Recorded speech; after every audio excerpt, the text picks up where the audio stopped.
La pregunta que nos reúne hoy es una que ha intrigado a creyentes y buscadores de la verdad por siglos. ¿Todos los pecados son iguales ante Dios?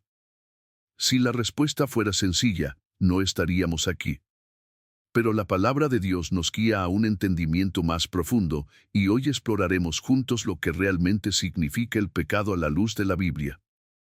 Antes de continuar, quiero invitarte a hacer una pausa y reflexionar en tu propio caminar espiritual. ¿Alguna vez te has preguntado si hay pecados más graves que otros? ¿Has sentido culpa por algo que hiciste y te has preguntado si Dios puede perdonarte? Si estas preguntas resuenan en tu corazón, quédate conmigo hasta el final, porque hoy encontraremos respuestas en la Escritura que pueden cambiar tu vida para siempre. La Biblia nos da una clave en un Juan 5, 16, 17. Si alguno ve a su hermano cometer un pecado que no sea de muerte, pedirá, y Dios le dará vida. Esto es para los que cometen pecados que no son de muerte. Hay pecado de muerte, por el cual yo no digo que se pida. Toda injusticia es pecado, pero hay pecado no de muerte. Este pasaje nos revela algo profundo: no todos los pecados son iguales a los ojos de Dios. Pero, ¿qué significa esto realmente? Para entenderlo, primero debemos hablar sobre la naturaleza del pecado y su impacto en nuestra relación con Dios. Desde el principio, el pecado entró en el mundo a través de la desobediencia de Adán y Eva. Génesis 3 nos muestra cómo una sola decisión de desobediencia trajo separación entre la humanidad y Dios. Pero incluso en medio de este juicio, Dios mostró su gracia. No destruyó inmediatamente a Adán y Eva, sino que les dio una oportunidad para seguir adelante con una promesa de redención. A lo largo de la historia bíblica, vemos que no todos los pecados recibieron el mismo castigo. Algunos fueron severamente castigados en el momento, como la rebelión de Coré en Números 16, donde la tierra se abrió y los tragó vivos. Otros, como el pecado de David con Betsabé, tuvieron consecuencias terribles, pero Dios aún extendió su misericordia. Pero hay algo que debe quedar claro desde el principio: todo pecado es una ofensa contra Dios. Romanos 3:23 nos dice: por cuanto todos pecaron y están destituidos de la gloria de Dios. Esto significa que, sin Cristo, todos estamos separados de Dios. No importa si se trata de una mentira pequeña o de un acto de traición devastador, el pecado nos aparta de la comunión con nuestro Creador. Pero la Biblia nos muestra que hay diferencias en la gravedad del pecado y en sus consecuencias. Jesús mismo nos habla de esto en Lucas 12, 47-48. Cuando dice que algunos recibirán muchos azotes y otros pocos azotes, dependiendo del grado de conocimiento que tenían de la voluntad de Dios. Esto indica que la responsabilidad es mayor para aquellos que saben lo que es correcto y aún así eligen desobedecer. Tomemos un momento para reflexionar.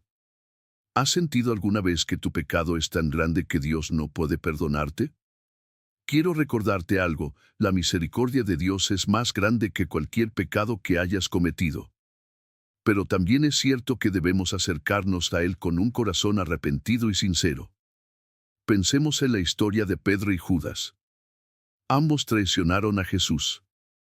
Pedro lo negó 3 veces y Judas lo entregó. Pero la diferencia entre ellos fue el arrepentimiento. Pedro lloró amargamente y buscó la restauración, mientras que Judas, consumido por la culpa, se quitó la vida. Esto nos muestra que el pecado en sí no es lo que nos condena, sino nuestra respuesta a él. Dios quiere que todos lleguen al arrepentimiento. 2 Pedro 3:9 nos dice: el Señor no retarda su promesa, según algunos la tienen por tardanza, sino que es paciente para con nosotros, no queriendo que ninguno perezca, sino que todos procedan al arrepentimiento. Si sientes que has fallado a Dios, quiero animarte a que te acerques a Él hoy. No importa qué hayas hecho, su gracia está disponible para ti. Escribe en los comentarios: confío en Dios. Esta es una declaración de fe, una afirmación de que crees en su misericordia y en su poder para restaurarte. Hasta aquí hemos explorado la diferencia entre los pecados y cómo Dios los ve, pero aún hay mucho más que descubrir. En la siguiente parte, profundizaremos en la diferencia entre el pecado de muerte y el pecado que no es de muerte, y cómo esto impacta nuestra vida espiritual. Cuando la Biblia nos habla de pecado, no lo hace de manera superficial o trivial. Nos muestra que el pecado es algo serio, algo que tiene consecuencias eternas si no se trata adecuadamente. Juan 5, 16, 17 nos revela una distinción clave: hay pecados que conducen a la muerte y otros que no. ¿Qué significa esto? Para entenderlo, primero debemos considerar la enseñanza bíblica sobre la gravedad del pecado y su impacto en nuestra relación con Dios. Desde los tiempos del Antiguo Testamento, Dios estableció leyes para su pueblo con el propósito de guiarles en justicia y santidad. En Levítico, encontramos una serie de mandamientos detallados sobre lo que era considerado puro e impuro, lo que se debía hacer y lo que se debía evitar. Pero no todos los pecados eran tratados de la misma manera. Algunos pecados, como el asesinato o la idolatría, eran castigados con la muerte inmediata, mientras que otros requerían sacrificios de expiación y arrepentimiento. Esto nos demuestra que Dios mismo estableció una diferencia en la gravedad de los pecados. Pero en el Nuevo Testamento, Jesús eleva aún más la comprensión del pecado. En el Sermón del Monte, Jesús dice en Mateo 5, 21-22: Oísteis que fue dicho a los antiguos: no matarás, y cualquiera que matare será culpable de juicio. Pero yo os digo que cualquiera que se enoje contra su hermano será culpable de juicio, y cualquiera que diga necio a su hermano será culpable ante el concilio, y cualquiera que le diga fato quedará expuesto al infierno de fuego. Esto nos revela algo impactante: Jesús no solo condena el acto externo del pecado, sino también la intención del corazón. Aquí es donde muchas personas se confunden y creen que todos los pecados son iguales. Algunos piensan: si Dios condena tanto el asesinato como el enojo en el corazón, entonces todo pecado es igual. Pero esto no es lo que Jesús está diciendo. Lo que Él nos muestra es que el pecado no solo ocurre en nuestras acciones externas, sino también en nuestra mente y en nuestro espíritu. Sin embargo, la Biblia sigue manteniendo una distinción entre pecados más graves y menos graves en cuanto a sus consecuencias. Tomemos el ejemplo de Ananías y Zafira en Hechos 5. Ellos mintieron al Espíritu Santo sobre el dinero que ofrecieron a la iglesia, y ambos murieron instantáneamente. ¿Por qué un pecado que podía considerarse pequeño tuvo un castigo tan severo? La razón no fue solo la mentira en sí, sino el engaño deliberado a Dios. Su pecado no solo fue contra los hombres, sino directamente contra el Espíritu Santo. Esto nos lleva a una advertencia crucial. Jesús dijo en Mateo 12, 31-32 que todo pecado y blasfemia serían perdonados, excepto la blasfemia contra el Espíritu Santo. Aquí entramos en el tema del pecado de muerte. Si hay un pecado imperdonable, como Jesús mismo lo declara, entonces es evidente que no todos los pecados son iguales. Algunos pueden ser perdonados con arrepentimiento genuino, mientras que otros, como la blasfemia contra el Espíritu Santo, llevan a la condenación eterna. Pero, ¿qué significa realmente este pecado imperdonable? Para entenderlo mejor, pensemos en un hombre que ha escuchado el Evangelio toda su vida. Ha visto milagros, ha sentido la presencia de Dios, pero aún así elige rechazarlo. No solo eso, sino que llega al punto de atribuir las obras de Dios al diablo. Su corazón se endurece tanto que ya no hay espacio para el arrepentimiento. Este es el estado en el que se encontraban los fariseos cuando acusaron a Jesús de hacer milagros por el poder de Satanás. Jesús les advirtió que su corazón estaba tan endurecido que ya no podían ver la verdad, y por eso su pecado no tenía perdón. Ahora, quiero hacerte una pregunta. ¿Alguna vez has sentido que has cometido un pecado tan grande que no puede ser perdonado? Si es así, quiero que sepas esto: si hoy en tu corazón aún hay un deseo de buscar a Dios, si sientes que necesitas su misericordia, entonces no has cometido el pecado imperdonable. El hecho de que todavía puedas arrepentirte es prueba de que el Espíritu Santo sigue obrando en ti. Escribe en los comentarios: Jesús es mi guía. Esta es una declaración de fe, un recordatorio de que seguimos a aquel que nos da esperanza y redención. Pero no podemos quedarnos aquí. Debemos hablar del poder del arrepentimiento y de cómo Dios nos ofrece una salida incluso en medio de nuestros errores más oscuros. La historia de la Biblia está llena de ejemplos de personas que cometieron pecados terribles, pero que encontraron el camino de regreso a Dios. Uno de los mayores ejemplos es el apóstol Pablo. Antes de conocer a Cristo, Pablo era un perseguidor de la iglesia, responsable de la muerte de muchos cristianos. Si alguien merecía el juicio de Dios, era él.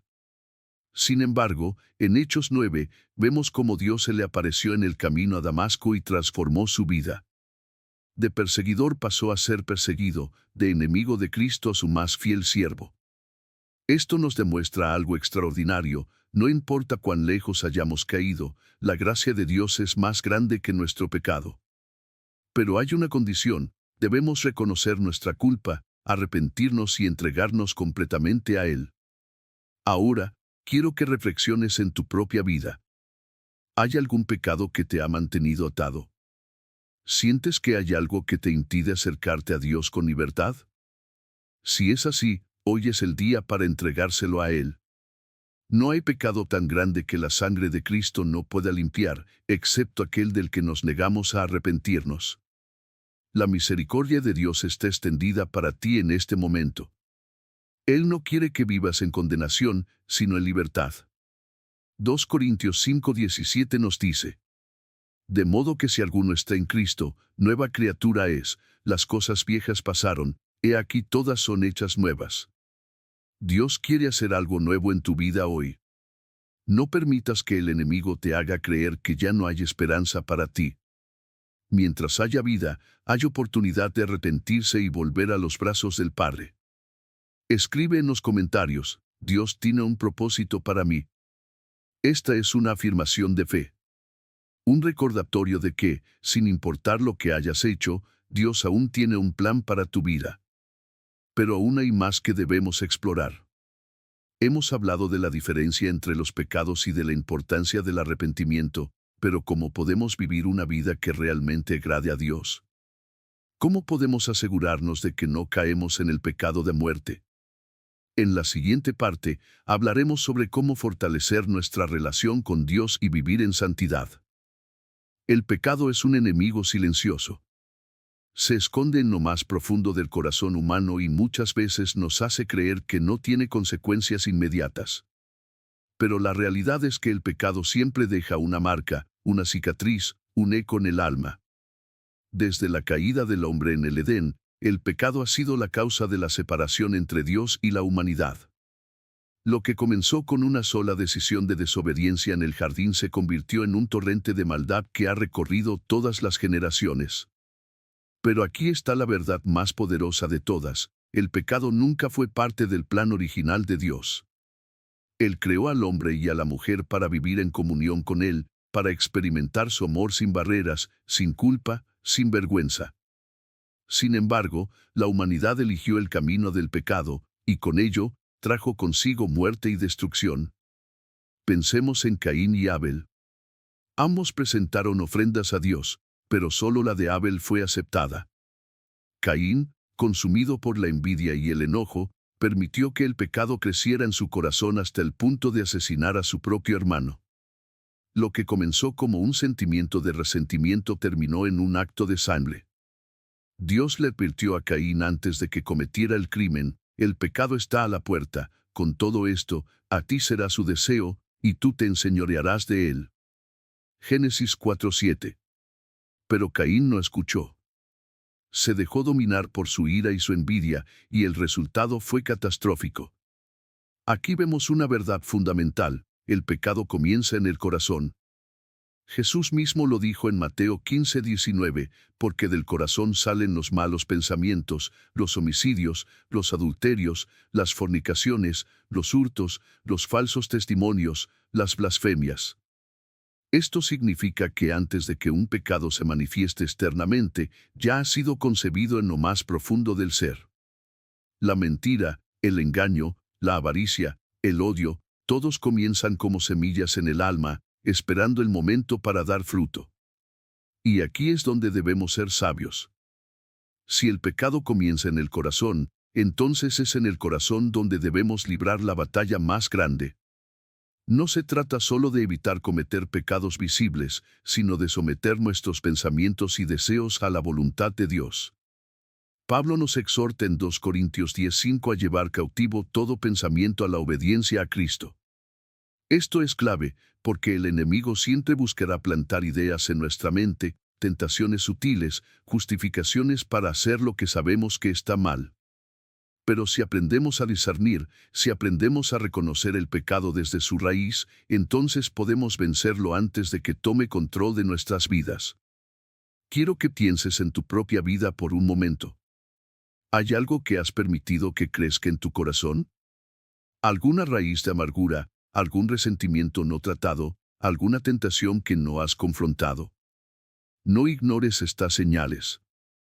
La palabra nos advierte en Hebreos 12:15, mirad bien, no sea que alguno deje de alcanzar la gracia de Dios, que brotando alguna raíz de amargura os estorbe, y por ella muchos sean contaminados. Las raíces ocultas son peligrosas porque crecen en secreto, hasta que un día se convierten en árboles que dan frutos de pecado y destrucción. Pero aquí está la buena noticia, Dios nos ha dado el poder para arrancar estas raíces antes de que sea demasiado tarde. No tenemos que ser esclavos del pecado. No tenemos que vivir bajo la condenación. Romanos 6:14 nos dice, porque el pecado no se enseñoreará de vosotros, pues no estáis bajo la ley, sino bajo la gracia. La gracia de Dios no solo nos salva, sino que nos capacita para vivir en victoria sobre el pecado. Escribe en los comentarios, soy libre en Cristo. Esta es una declaración de fe. Un recordatorio de que no importa cuál haya sido tu pasado, en Cristo tienes un futuro lleno de esperanza y transformación. Ahora bien, hemos hablado sobre la diferencia entre los pecados y cómo algunos conducen a la muerte mientras otros no. Pero la gran pregunta es, ¿cómo podemos asegurarnos de que no estamos en el camino del pecado de muerte? La respuesta es simple y profunda al mismo tiempo, vivir una vida de santidad. Pero aquí es donde muchos tropiezan. Algunos creen que la santidad es algo inalcanzable, algo reservado solo para pastores, líderes o personas especialmente espirituales. Pero esto no es verdad. La santidad es un llamado para todos los que han sido redimidos por Cristo. En 1 Pedro 1:15-16, la palabra nos dice, sino, como aquel que os llamó es santo, sed también vosotros santos en toda vuestra manera de vivir, porque escrito está, sed santos, porque yo soy santo. Dios no nos llama a ser santos como una opción, sino como un mandato. Pero aquí está la clave, la santidad no es algo que logramos con nuestras propias fuerzas. Es el resultado de una relación profunda con Dios. Cuando caminamos con Él, cuando le buscamos de todo corazón, su Espíritu Santo obra en nosotros y nos transforma día a día. Pensemos en la vida de Daniel. Él vivió en una sociedad corrupta, en medio de un imperio que adoraba a dioses falsos y promovía estilos de vida contrarios a los principios de Dios. Sin embargo, Daniel decidió en su corazón no contaminarse con las costumbres de Babilonia. En Daniel 1:8 leemos, y Daniel propuso en su corazón no contaminarse con la porción de la comida del rey, ni con el vino que él bebía. Notemos algo importante, la decisión de mantenerse santo comenzó en su corazón. Nadie lo obligó, nadie lo presionó. Fue una determinación personal basada en su amor y respeto por Dios. Aquí hay una lección poderosa para nosotros. La santidad comienza con una decisión. No esperes sentirte digno para vivir en santidad. No esperes que las circunstancias sean perfectas. Decide hoy, en este momento, caminar en obediencia a Dios. Decide apartarte de todo lo que te aleja de su presencia. Escribe en los comentarios, decido vivir para Dios. Esta es una afirmación de fe, una señal de que estás comprometido a caminar en su luz. Ahora, quiero hacerte una última pregunta antes de continuar. ¿Qué hay en tu vida que necesitas entregar a Dios hoy? ¿Hay hábitos, pensamientos o actitudes que sabes que no glorifican a Dios? Si es así, hoy es el día para rendirlos ante Él. No hay mejor momento que este. La palabra nos dice en Hebreos 3:15, si oyereis hoy su voz, no endurezcáis vuestros corazones. No pospongas tu transformación. No esperes otro día para tomar esta decisión. Dios te está llamando a una vida de plenitud, de victoria, de propósito. Pero todo comienza con un paso: reconocer que sin Él no podemos vencer al pecado y que solo en su gracia encontramos la verdadera libertad. Hemos avanzado en nuestro camino de comprensión sobre el pecado, la santidad y la gracia de Dios, pero aún hay mucho más por descubrir. En la siguiente parte, hablaremos sobre cómo podemos mantenernos firmes en nuestra fe y vencer las tentaciones diarias que buscan alejarnos del propósito de Dios. Desde el principio hasta el final de la Biblia, Dios nos muestra que el pecado tiene consecuencias, pero también nos revela su amor inagotable y su deseo de restaurarnos. No importa cuán lejos haya caído alguien, no importa cuántos errores haya cometido, la gracia de Dios es más grande que cualquier pecado. Hemos hablado sobre la diferencia entre los pecados que conducen a la muerte y aquellos que no, pero al final del día, lo que realmente importa es nuestra relación con Cristo. Porque solo en Él encontramos perdón, redención y vida eterna. Si hay algo que debemos acordar, es que Dios no nos llama a la condenación, sino a la restauración. Jesús mismo dijo en Juan 3:17: porque no envió Dios a su Hijo al mundo para condenar al mundo, sino para que el mundo sea salvo por él. Dios no está esperando el momento para castigarnos, al contrario, Él nos ofrece un camino de vida. Y ese camino es Cristo. Tal vez en este momento te sientes indigno, cargado, con dudas sobre si Dios realmente puede perdonarte. Tal vez el enemigo te ha llenado de pensamientos de culpa y vergüenza. Pero hoy quiero decirte algo con plena seguridad: no hay pecado que la sangre de Cristo no pueda limpiar. No hay herida que Él no pueda sanar. No hay corazón que Él no pueda restaurar.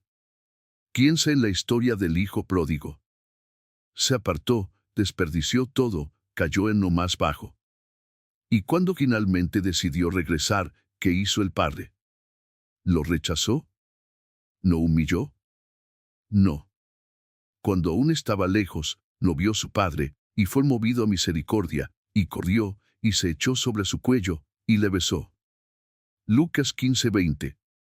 El amor de Dios es así. Él está esperando por ti con los brazos abiertos. Solo necesitas dar el paso hacia Él. Si hoy sientes en tu corazón el deseo de reconciliarte con Dios, este es tu momento. No importa cuánto hayas pecado, no importa cuántas veces hayas caído. Jesús pagó el precio por ti en la cruz.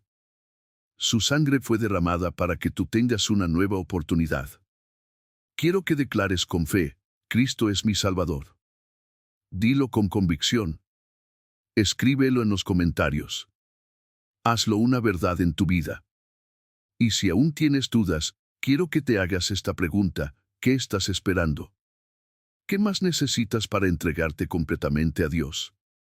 No postergues más tu decisión. No esperes un momento perfecto. Hoy es el día. Ahora es el momento.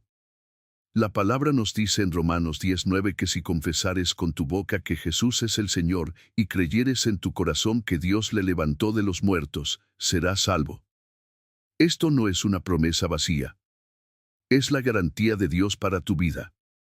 Así que hoy, te invito a tomar acción. Si nunca has entregado tu vida a Cristo, ora conmigo en este momento. Señor Jesús, hoy reconozco que te necesito. He pecado, he fallado, pero creo en tu amor y en tu perdón. Te acepto como mi Señor y Salvador. Limpia mi corazón, transfórmame y guíame en tu camino. Desde hoy, mi vida te pertenece. En el nombre de Jesús, amén. Si hiciste esta oración, quiero que escribas en los comentarios: estoy listo para caminar con Dios. Y si ya eres un creyente, este es el momento de reafirmar tu compromiso con Cristo. Decide vivir en santidad, decide apartarte del pecado, decide caminar con Dios cada día. Porque nuestra fe no se trata solo de palabras, sino de acciones. Hoy más que nunca, el mundo necesita hombres y mujeres que reflejen la luz de Cristo. Que no tengan miedo de proclamar su fe. Que vivan con propósito y convicción. Así que este es mi último llamado para ti: si estás listo para dar el siguiente paso, si estás listo para dejar atrás el pasado y abrazar el futuro que Dios tiene para ti, quiero que declares: Jesús transforma vidas. Compártelo, dilo con fe. Porque hoy, algo nuevo comienza en tu vida. Hoy, Dios te llama a un nivel más alto. Hoy, Él te recuerda que eres su hijo, que eres amado, que eres libre en Cristo. Que el Señor te bendiga, que su gracia te guíe y que su Espíritu Santo llene tu vida de paz y propósito. Amén.